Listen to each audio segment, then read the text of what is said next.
جانوں کو اور ہم نے تمہارے مالوں کو خرید لیا ہے. اللہ نے کیا کہا؟ ہم نے خرید لیا ہے تمہاری جانوں کو بھی اور تمہارے مالوں کو بھی.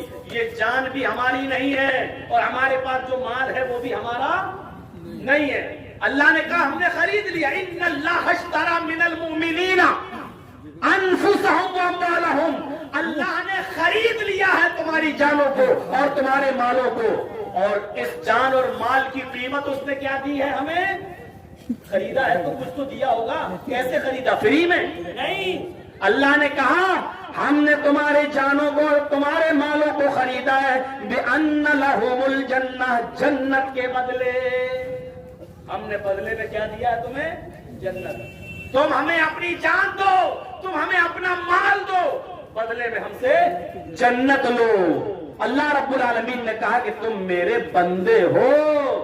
اینی ٹائم جب بھی تمہاری جان کی ضرورت پیش آئے گی تمہیں دینا پڑے گی. تم بھاگ نہیں سکتے ہو, راہ فرار اختیار نہیں کر سکتے ہو. اگر میدان جہاد میں تمہیں کودنا پڑے تو کودنا پڑے گا. تم پیٹھ دکھا کر نہیں بھاگ سکتے ہو.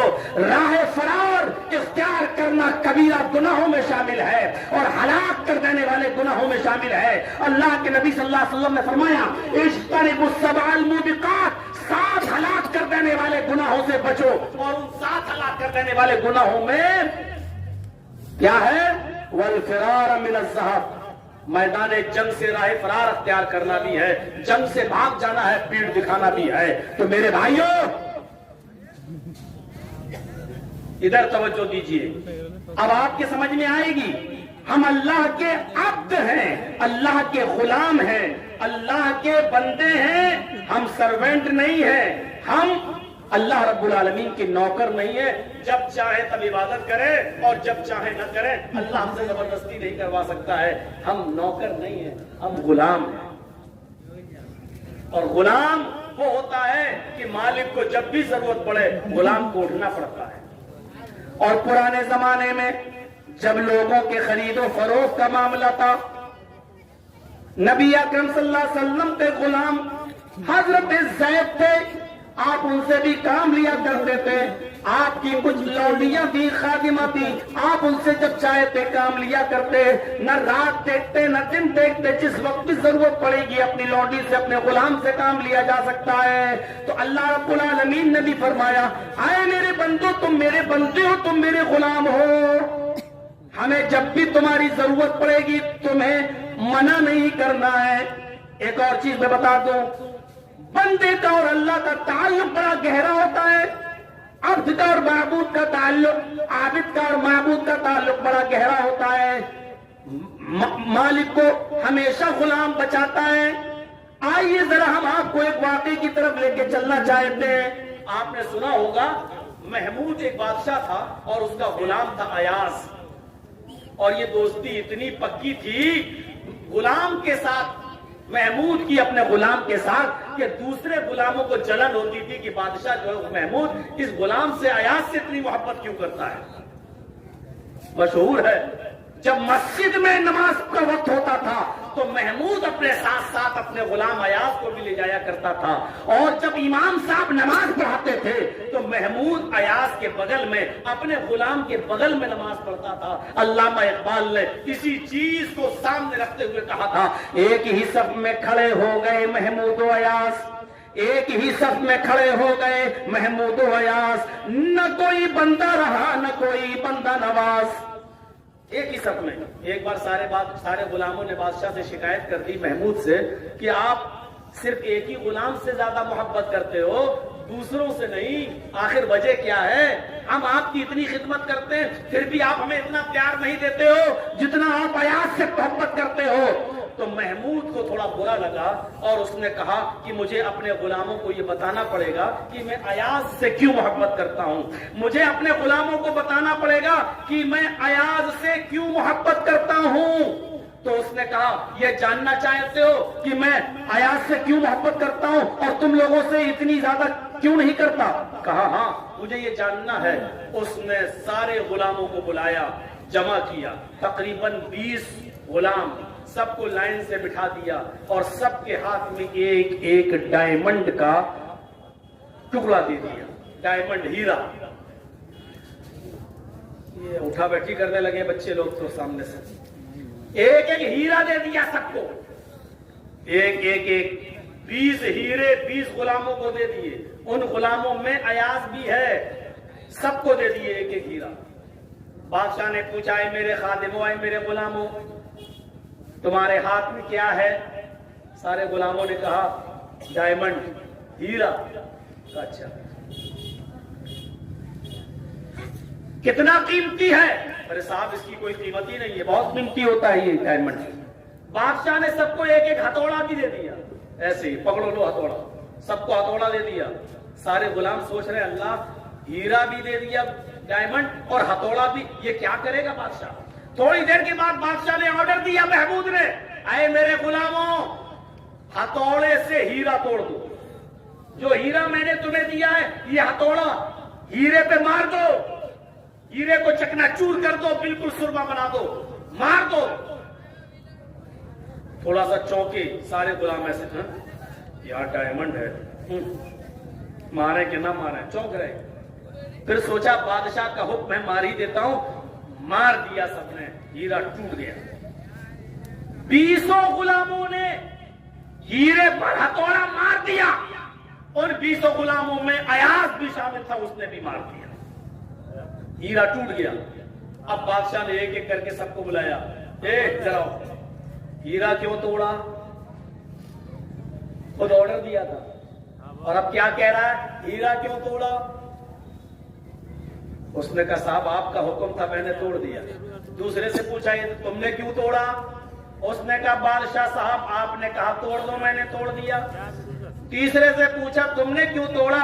اس نے بھی جواب دیا کہ آپ کا حکم ہیرے سے بڑھ کر نہیں تھا، آپ کا آرڈر تھا توڑنے کا، میں نے توڑ دیا، آپ کی نافرمانی کرنا میں نے مناسب نہیں سمجھا۔ سب نے یہی جواب دیا۔ ایاز کی جب باری آئی، لاسٹ میں ایاز کی باری آئی، ایاز کو بلایا ادھر آؤ، ہیرا تو تم نے بھی توڑا ہے؟ جی توڑ دیا۔ تم نے کیوں توڑا؟ تم نے کیوں توڑا؟ تو ایاز نے اس کا جواب کتنا خوبصورت دیا۔ ایاز نے کہا بادشاہ سلامت، میرے کانوں نے آپ کا حکم سنا توڑ دو، لیکن میرے دماغ کا قصور تھا، میری عقل کا قصور تھا کہ میں آپ کے حکم کو سمجھ نہ سکا، اور میرے ناقص عقل نے، میری ناقص کھوپڑی نے کہا توڑ دینا چاہیے، یہ میرے عقل کا قصور تھا کہ میں آپ کی بات کو سمجھ نہ سکا، آپ کے حکم کو سمجھ نہ سکا، اور میں نے ہیرا توڑ دیا۔ دیکھیے جواب سب نے دیا، جواب ایاز نے بھی دیا، سارے غلاموں نے جواب یہ دیا آپ کا حکم تھا توڑ دو میں نے توڑ دیا، آپ کے حکم سے بڑھ کر تھوڑی کوئی چیز ہے۔ ایاز سے پوچھا تم نے کیوں توڑا؟ ایاز نے کہا میں نے اس لیے توڑ دیا کیونکہ آپ نے حکم دیا، لیکن میرا دماغ، میری کھوپڑی، میری عقل سمجھ نہیں سکی آپ کہنا کیا چاہتے تھے، یہ میری عقل کا قصور ہے کہ میں نے آپ کے ہیرے کو توڑ دیا، یہ میری عقل کا قصور ہے۔ محمود نے کہا اے غلاموں دیکھا میں ایاز کو کیوں چاہتا ہوں، ایاز سے سب سے زیادہ محبت کیوں کرتا ہوں، ایاز کو کیوں پسند کرتا ہوں، اب سمجھ میں آیا؟